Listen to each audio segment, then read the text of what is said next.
Wajika Khalsa, Wajika Fateh. My friends, it's good to be here with you again. It's amazing how quickly it comes round. Maybe that's an age thing. But I'm really pleased to be here once again amongst you, and I bring also greetings from my neighbouring Member of Parliament, my fellow campaigner and good friend, Tom Watson, the Deputy Leader of the Labour Party, and also from John McDonnell, a long-standing friend of the Sikh community, representing the large Sikh community in West London, and the Shadow Chancellor of the Exchequer on the Labour side, and also my Wolverhampton colleague, Rob Maris, who's Secretary of the All-Party Group for Sikhs in the British Parliament. And they would like to be here today, but I think there's a referendum on that they're a bit busy with at the moment. But it is enormously important, because we do have to say, why, after all these years, do we still have to be here seeking truth and seeking justice? And the earlier speaker, who outlined some of his research and the work that he's been undertaking to find out the involvement of the then British Conservative government in those events, and the community, and not just the Sikh community, but the wider community in Britain wants to know what the truth is, and are also seeking justice. But I'm also pleased to be here today because during the course of these last few months, we have seen how effective real action can be in order to bring about a good outcome.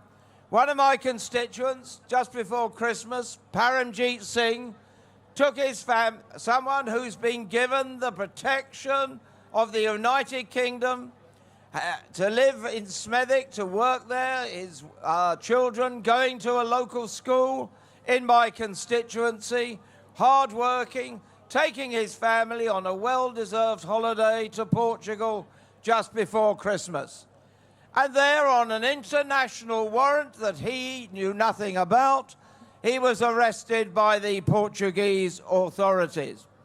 And the question I immediately raised on that was, if the Indian government had concerns about his activities, given that he had the protection of the United Kingdom, why didn't they take that up with the British government?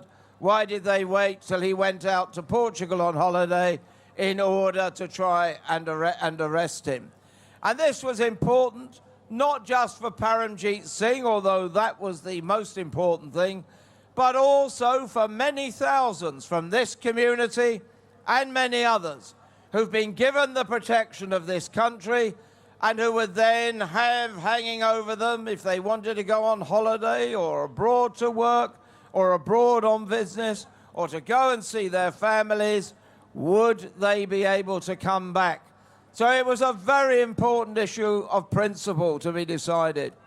And I'm pleased to say that members of Parliament, and I say this, members of Parliament from a number of political parties, got involved in lobbying the British government to get them to take this up with the Portuguese authorities. Jeremy Corbyn, as leader of the Labour Party, took this up directly with the Prime Minister of Portugal, a fellow socialist member, and raised the case there.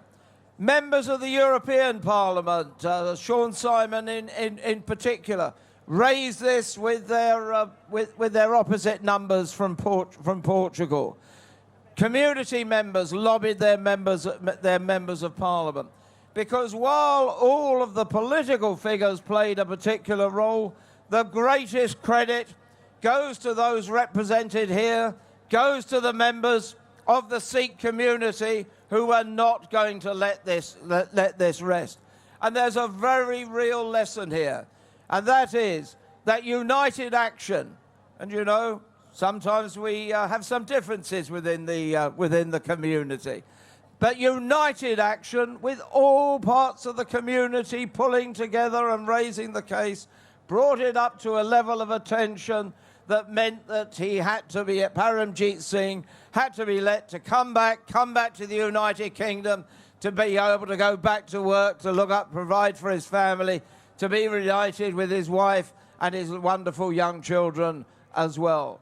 So that shows that this sort of action, maintaining the cause, actually works. And I hope that that's the message that goes out from the last few months, but also from this rally today, so that, although we may well be back here next year, one day we will actually achieve truth and justice for the Sikh community. Thank you very much. Waya Ji Ka Khalsa, Waya Ji Ki Fateh.